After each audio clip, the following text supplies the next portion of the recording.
You are listening to Processing Trauma Out Loud, conversations about trauma and healing from two women who are doing the work. My name is Jeremiah Jones, and I'm the producer of this podcast. In today's episode, Kandace and Sher talk through Sher's journey of healing through using watercolors and creating her recent online course called Art and Healing. Listen in as Kandace interviews Sher about how painting with watercolors has become a bottom-up approach to her own healing, and now can be a resource for you as well. Hi, everyone. This is Kandace and Sher with Processing Trauma Out Loud. We are so excited to be back with you today. And Sher, I'm super excited about what we're going to do today. But before we get into what we're going to talk about, I have something I need to fully disclose. Last episode, I mentioned that our next episode would be two different things.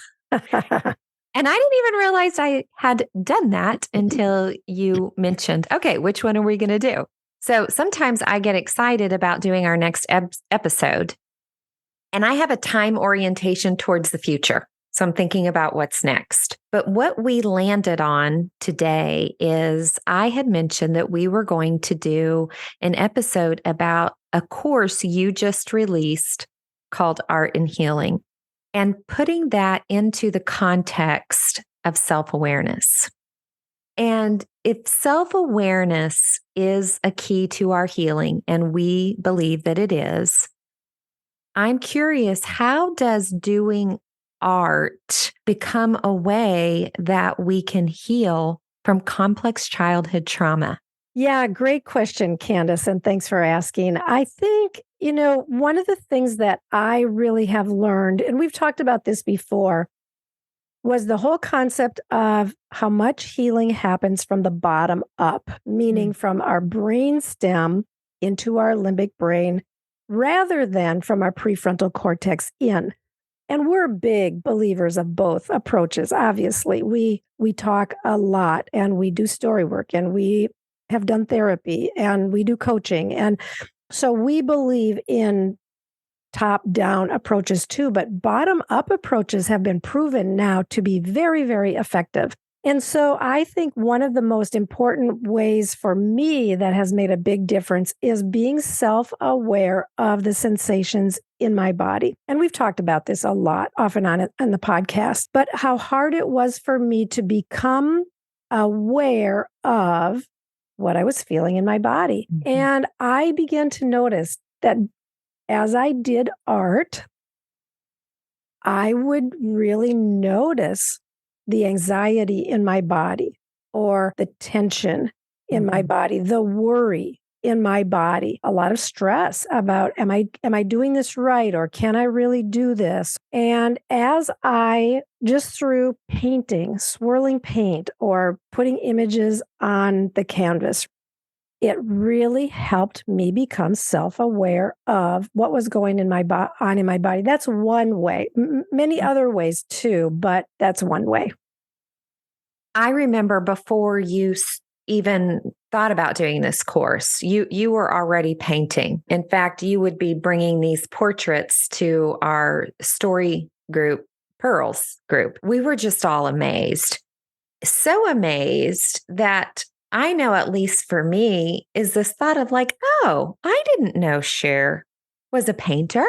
I thought you had been painting for years. So I don't know. Tell me a little bit about your history with painting. Yeah, and my history with art in general. I don't have any memories of when my creativity became blocked, or when I began to believe that I am not artistic, but it was somewhere very, very young in life. And I am the person who always said, I can't even draw a stick figure correctly. But I wanted to. I would often try to draw something, and it just would not look the way that it should look. And so I have no art history. I didn't take any art classes. I just always believed that that's something that I can't do. And so when I began to notice this desire to paint, that's what came really first for me, was a desire to paint. I remember the first time I got my paints out. I actually had some paints and canvases in my basement because I had tried it. My therapist had actually encouraged me a couple of years prior. And so I had gotten some supplies, and I had tried, and I had painted one very terrible canvas with a lot of stuff going on in it. And I determined again, yep, I'm not an artist. I can't do this. Packed it all away. And so as I began to really heal, particularly through the help of Story Group and our community, I began to notice I had a desire to paint, and I was really surprised and scared. And so finally I went down to my basement, got out my bin that had my art supplies. And I just started. And I also was surprised that all of a sudden some things were emerging that I was surprised as you all were when I showed my paintings and saw responses. I was just as amazed as everybody else. Yeah. I heard a man say this yesterday, and I was just fascinated. And so this was about writing, and I am stepping out and doing some more writing, but he said, I want to encourage you not to think your way through writing, feel your way through writing, and then think your way through editing. And I'm like, what the heck? Like, Yeah. I thought of you because this bottom up approach through your art and healing course I felt like it connected to that. You're helping people feel their way through painting, which when you had access to more of what was going on in your body and feeling those sensations, this is where the art came out of. Am I right in thinking that way? I think it was both. I think the art helped me get in touch with the sensations. I think then the sensations helped me get more in touch with the art. And there is such a truth to, I think, the fact that we can't completely think our way through art.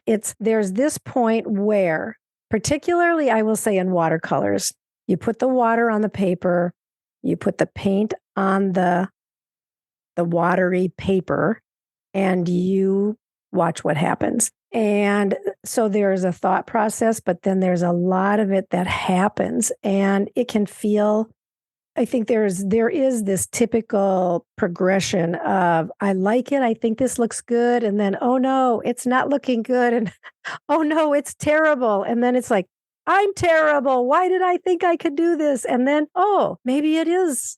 And so there's kind of this progression that I also have become more and more familiar with, or comfortable with, that of just knowing that is kind of a normal process that happens. And if I can be patient and kind with myself and not allow my inner critic to really just jump in and take over in those moments, rip it up, throw it away, and say, I'm a terrible artist. But instead, just where I can now comfort my inner voice that brings up a lot of fear, and then just wait and be gentle and slow and kind, and all the things that we talk about, Kandace, that are a part of healing in this process. Watercolors are not a fast way of painting. There is a process that has to happen when you're working with the paint and the water and the flowing together of pigment. And I'm thinking of all these analogies, and then I have another question for you, but I was listening and I thought of during the pandemic, I had decided that I was going to start making sourdough bread.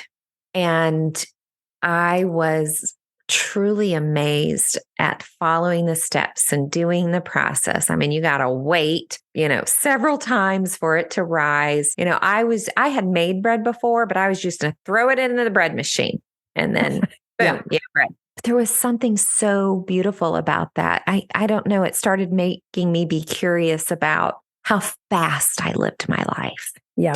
And so this is making me think of that. And you've shared a little bit about what has happened for you, but I'm wondering, do you have a specific memory when you began doing this painting that you thought, wow, this is doing something in me, or maybe a specific image I just wondered if you could share maybe something more specific about a time that you were painting and you saw a shift or an awareness happen. And I think there have been so many through the process. And I think what you were even saying about making bread and having to wait and go slowly. And I think we live in a culture where there's such a high value on producing something of value. Mm. And, I heard an artist say, we're not painting to put a picture on the wall of an art gallery. Yeah.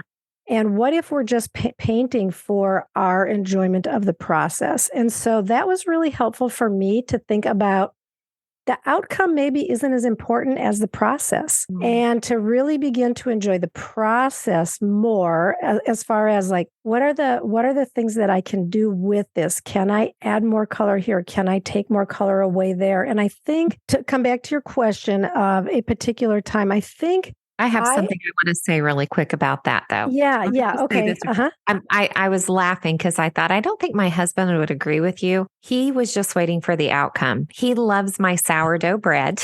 Yeah, yeah. But I want to say, I have soaked in your paintings. I didn't go through the process. And even though they're not in an art gallery, just the few people that you've shared them with has been so beautiful to get to witness and be with you in it.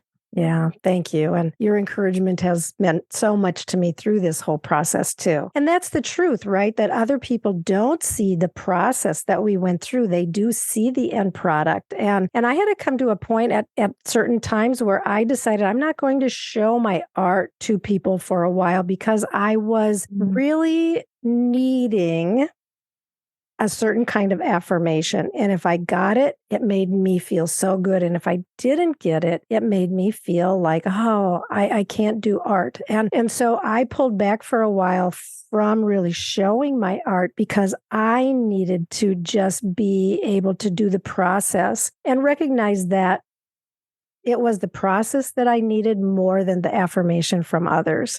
What you just shared is gold.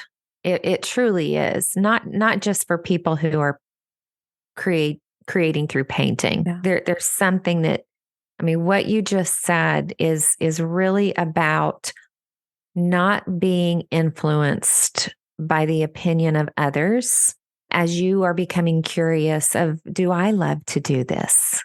Yeah. And I think some of the ways that painting has changed my life, I will say, is I really see color so differently now. Like I feel like when I see something on TV, like I used to be very much engaged in the story, I would totally miss the background, right? Now sometimes I'll just pause it and I'll be like, wow, look at that sky. Or when we're out driving, I will notice the colors of the sky or the trees, or in a really very different way. I honestly believe I am seeing color differently. And I think a lot of that has come from swirling paint on the palette, literally. Well, and so what that means is it's not only helping you become self-aware, like you are becoming aware of the beauty around you. Yeah. Yes, yeah. For sure. Yeah. And I think also, like, when people share something with me, I see it more in picture now than I ever did before. I could engage kind of more prefrontal cortex to prefrontal cortex more conceptually. Or now I really love to, when someone's painting a picture with their words, seeing the picture.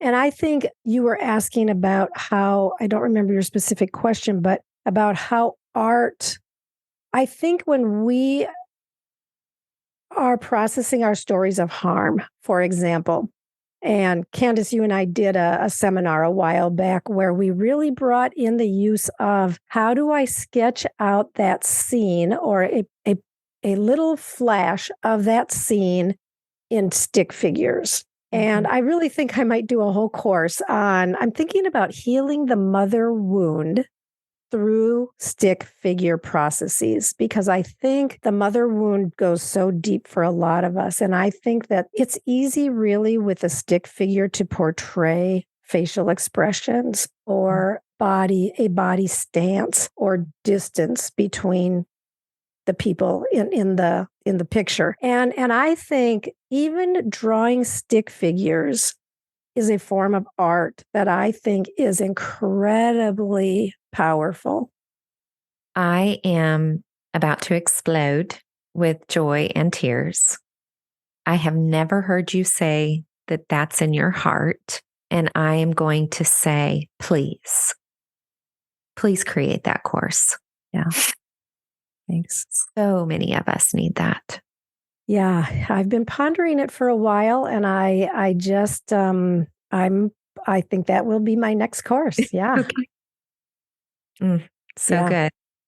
I had asked if you have a moment that you would like to share where you experienced becoming more aware or a shift by something that you painted. So I was thinking specifically, I know you brought to our story group some images of memories that you had. Yeah. And what was that like? What was that like for you when you were using the watercolors and then, wow, this image came up and then you painted it? Right. Yeah. I think, and I am thinking specifically about one memory where, and it was a time of deep harm for me, and I sketched it out. And I think when we have experienced complex childhood trauma, number one, we normalize severe harm. We can actually normalize it in our own minds where we think it's not that big of a deal. When I sketched out this particular picture, I was shocked. Mm-hmm. I was shocked by my own sketch. I wept many, many tears, just realizing how, and I will use the word horrible, how horrible this particular moment in my life was, and how powerless and how small I was against brute force that came against me, and to sketch it out and put it in a picture. And I shared that with you and with the pearls. And I remember all of us, me too, were really impacted by that. Oh yeah, I remember we actually couldn't speak for a little bit. Yeah. We were all just very quiet for a bit, taking in what it was like for that little girl. Yeah. Yeah. I didn't even know you were going to share that one because you painted a few in that way, but I had that one on my mind that made me stop me in my tracks and wow. And how beautiful it was that we got to be with you in that space. Painful. Yes. We all cried in different ways and different times because it wasn't that started a process for you. And then you purposely said, I don't know how you said it, but I remember you saying, I'm going to be with this grief. Yeah, which grief was so hard for me. And I think art has helped me with a lot of my emotions, really. I can't think of a time that I have wept while I have been painting, but painting watercolors in particular. I did a little bit of acrylics when I first started, and then I shifted to watercolors. And I will say, and I love both styles, but I will say with watercolors, there is something that is very emotional about swirling paint and mixing colors for me. And then applying that to the paper and just seeing the way that it moves. I can literally sit and swirl paint for a long time and not even put it on paper because there is something that is emotional about that and very moving. And I think that it has awakened not only my creativity, but it has awakened my emotional awareness and my ability to express emotions in some very, I used to, you may remember this, Kandace, when we met, I did not cry. I could not cry. Oh yeah. I thought you had all your shit together. Yeah. Ha ha ha.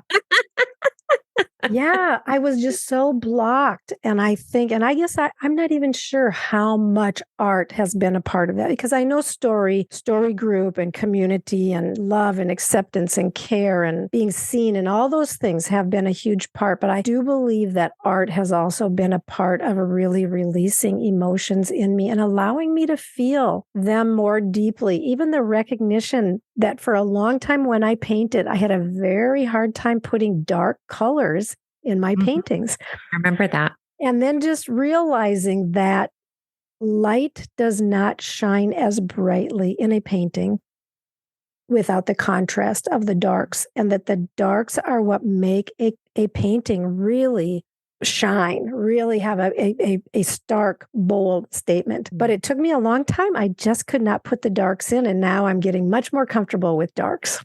I want to swing back around to what you had talked about in the beginning. I know that, so we're on YouTube. We do this on YouTube, but then a lot of people just listen on the podcast app. So I want to go take this painting off my wall that you painted me one time, but not everybody could see it. Maybe I'm going to do it anyway. And if you want to see the painting, you're going to have to log on to YouTube.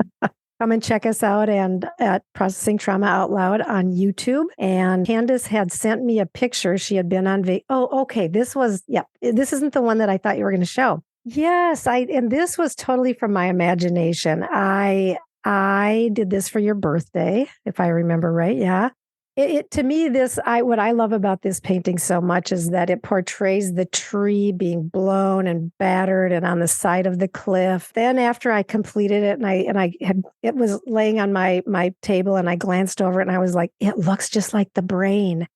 And we talk so much about, especially back then, we were talking so much about the brain and the workings of the brain. And that just kind of emerged. That was not in my intention. When I painted it, it was really after I had painted it that I saw that was there. Well, I will have to tell you, you painted me a few. I have 3 paintings up there, but I started to feel spoiled. Okay. And I thought, well, I don't have to do this. I can just let Sher do it for me. Except that what you were talking about in the beginning, you were talking about the top-down approach, which is more cognitive behavioral type therapy. And then you talked about the bottom-up approach, which is more somatic experiencing, body awareness, sensation awareness, and how both of those are useful for healing. But what we do know, and I believe research is confirming this, please let me know if you find something different, that when it comes to the healing of complex childhood trauma, we've got to bring in some bottom-up practices. Yeah. I have signed up for your course. I don't feel like I can draw a stick figure. Yeah.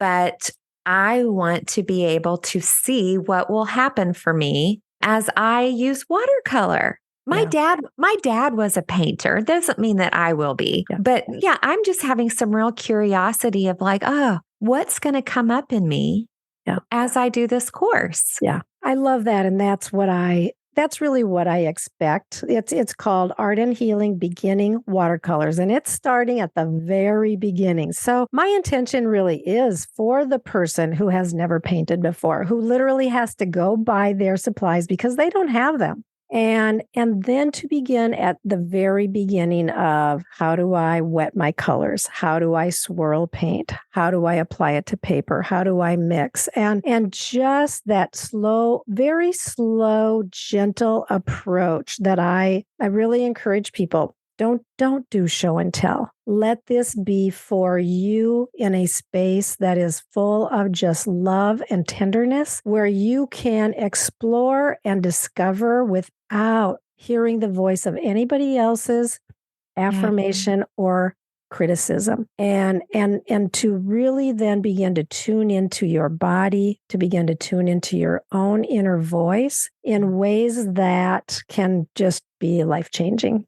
Yeah. Yes. So good to get to talk to you today about your art and healing course. I'm excited to start getting some feedback from that. And I have no doubt it's going to just really bless a lot of people. Thank you for the time. And I'm going to even say tears that you allowed yourself to go through to discover this part of you that's creative. I'm getting emotional. I'm just so grateful that you've stepped out and said, yes, Sher. Thanks. I'll just say for our listeners that if you're interested in purchasing the course, it was my intention to make it very affordable, and it's available through either our website, processingtraumaoutloud.com. If you click on the About section, you'll see a link for Art and Healing, or go to our Facebook page and you'll be able to find a link there too. Yeah, I would love to have our listeners do the course, buy the course. This is a digital course. You buy it, you own it, you do it on your own time. Buy the course, do the course, and then please let us know how you experienced it. It would be so meaningful. Good to be with you today, Sher. You too, Kandace. Love ya. Yep, love you too. Thank you for listening to Processing Trauma Out Loud. Make sure to check out the show notes for links to suggested resources and social media. Like, subscribe, and follow to keep up with our weekly content. And if you don't mind, take a moment to rate and review us. Your feedback is extremely valuable and contributes to the success of this podcast. One last thing, if you have found this podcast helpful in any way, or if you have questions on how to take the next steps on your healing journey, please reach out to us via email at KandaceSher@gmail.com. That's KandaceSher@gmail.com. Music was created by Caleb Paxton, and our sound engineer is Jeremiah Jones of Audit Story LLC. We welcome you to join us for more conversations soon.